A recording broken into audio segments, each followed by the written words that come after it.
নমস্কার, আমি মৌসুমি টেস্টি টিপসে সকলকে স্বাগতম। আপনারা ডিমের বিভিন্ন পদ যেমন ডিমের কারি, ডিমের কষা ইত্যাদি খেয়ে থাকেন। আজ আমি আপনাদের সাথে একটা নতুন রেসিপি শেয়ার করব। আজ বানাবো এগ রোস্ট।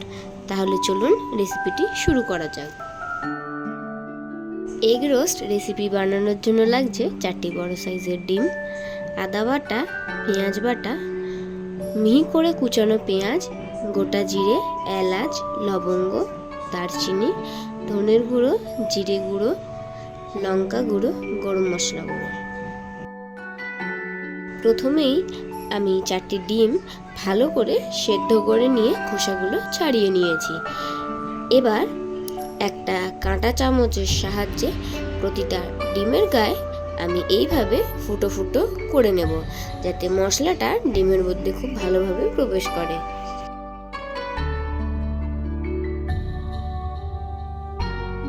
এবার একটা ফ্রাইং প্যানে কিংবা কড়াইতে তেল গরম করে নেব। তেল গরম করে মিহি করে স্লাইস করে কেটে রাখা পেঁয়াজ তেলে ভাজতে দেব। পেঁয়াজগুলো একদম লাল করে ভেজে একটা পাত্রে তুলে অন্য সাইডে সরিয়ে রাখবো। এবার অন্য একটি কড়াইতে তেল গরম করে নেব। তেল গরম করে নিয়ে তাতে নুন হলুদ দিয়ে মাখিয়ে রাখা ডিমগুলো একে একে ভাজতে দেব। গুলো লালচে করে ভাজা হয়ে গিয়েছে।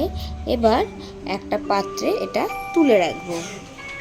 খেয়াল রাখতে হবে ডিমগুলো ভাজার সময় গ্যাসের ফ্লেমটা একদম লো করে ডিমগুলো হালকা আঁচে লালচে করে ভেজে নিতে হবে।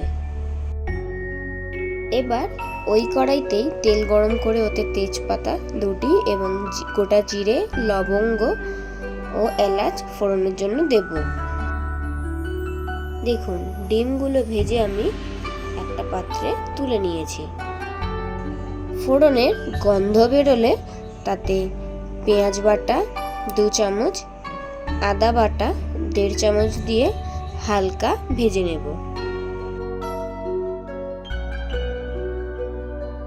আদা বাটা ও পেঁয়াজ বাটা ভালো করে ভেজে নেওয়ার পর তাতে ধনে গুঁড়ো, লঙ্কা গুঁড়ো, হলুদ গুঁড়ো, চিনি ও 1 চামচ নুন দিয়ে কষাতে থাকবো।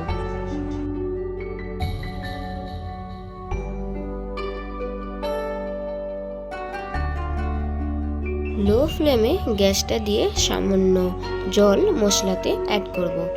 জল দেওয়ার পর আরও 5 থেকে 6 মিনিট ফুটতে দেব।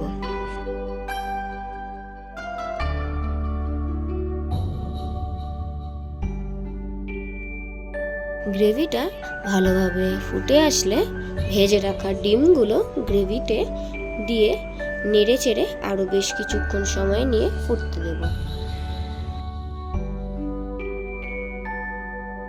ঝোল একটু মাখা মাখা হয়ে আসলে ভেজে তুলে রাখা পেঁয়াজ উপর দিয়ে ছড়িয়ে নামিয়ে নিলেই তৈরি আমার আজকের রেসিপি এগ রোস্ট। আমার এই এগ রোস্ট রেসিপি আপনাদের কেমন লাগলো সেটা অবশ্যই কমেন্ট করে জানাবেন। ভালো লাগলে অবশ্যই একটা লাইক করে দেবেন।